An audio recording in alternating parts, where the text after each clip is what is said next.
Di halaman belakang sebuah sekolah dasar tua, berdiri sebuah pohon beringin besar.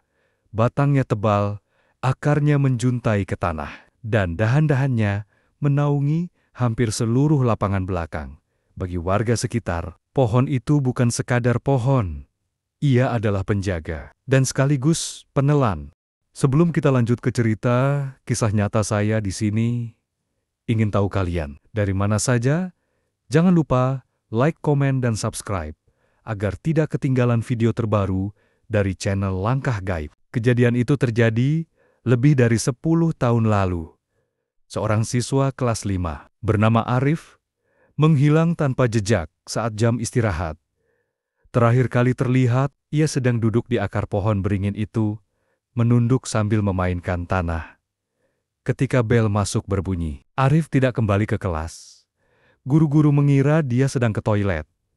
Tapi setelah dicari ke seluruh sudut sekolah, tak ada tanda-tanda keberadaan. Malam harinya, penjaga sekolah yang sedang berkeliling mendengar suara aneh di tengah hening. Terdengar suara pelan, lirih, seperti anak kecil menangis. "Pak, aku kedinginan," sumber suaranya dari arah pohon beringin. Penjaga sekolah mendekat, tapi saat ia tiba, suara itu berhenti.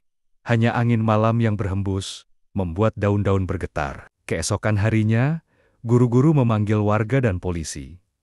Pohon itu diperiksa, tapi yang ditemukan hanyalah bekas goresan di kulit batang pohon, seperti goresan kuku kecil.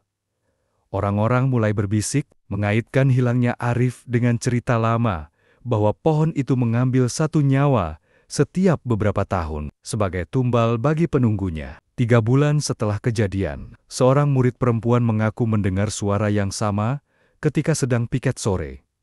Suara itu memanggil namanya pelan dari balik pohon. Ketika ia menoleh, ia melihat bayangan seorang anak kecil berdiri di sela akar gantung pohon. Bayangan itu hanya tersenyum sebelum memudar dan lenyap. Sejak hari itu, sekolah memberi larangan keras. Tidak ada yang boleh mendekati pohon beringin, terutama saat matahari hampir terbenam. Tapi larangan itu tak selalu dipatuhi. Beberapa siswa nekat bermain dekat pohon saat senja dan mengaku mendengar suara seperti Arif memanggil, meminta tolong. "Ayo, ikut aku, di sini hangat." Mereka bilang, suara itu tidak datang dari sekitar. Suara itu datang dari dalam batang pohon. Kini, pohon itu masih berdiri. Rindang, kokoh, tapi menyimpan sesuatu di dalamnya. Dan jika suatu sore kamu berdiri di dekatnya, diamlah, karena mungkin kamu akan mendengar suara itu lagi. "Pak, Bu, aku belum pulang." Beberapa tahun setelah hilangnya Arif, sekolah itu menerima murid baru bernama Dika. Dika adalah anak yang pemberani dan terkenal suka membuktikan hal-hal yang dianggap mitos. Suatu sore, saat teman-temannya sudah pulang, Dika sengaja bersembunyi di ruang UKS, menunggu halaman sekolah sepi. Ia membawa senter kecil dan sebuah ponsel untuk merekam.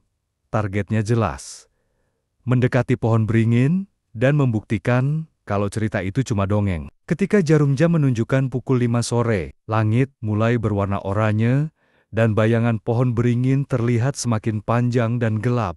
Dika melangkah pelan, menyinari batang pohon dengan senternya. Tiba-tiba, angin berhembus kuat, padahal langit cerah.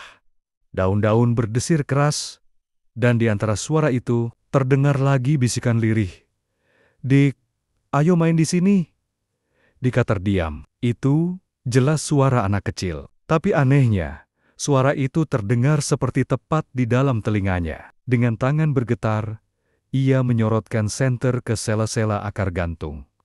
Matanya terbelalak, karena di dalam celah akar, ia melihat mata. Mata itu bulat dan penuh air, seperti menangis. Tapi senyumnya justru lebar, tak wajar. Ponselnya tiba-tiba mati.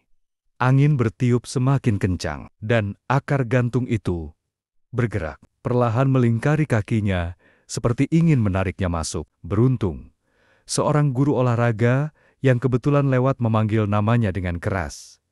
Sekejap, semua kembali normal.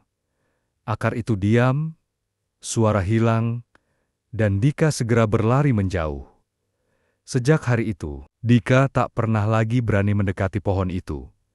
Ia hanya meninggalkan satu pesan untuk teman-temannya. Kalau kamu dengar suara anak kecil dari pohon tua, jangan sekali-kali menoleh.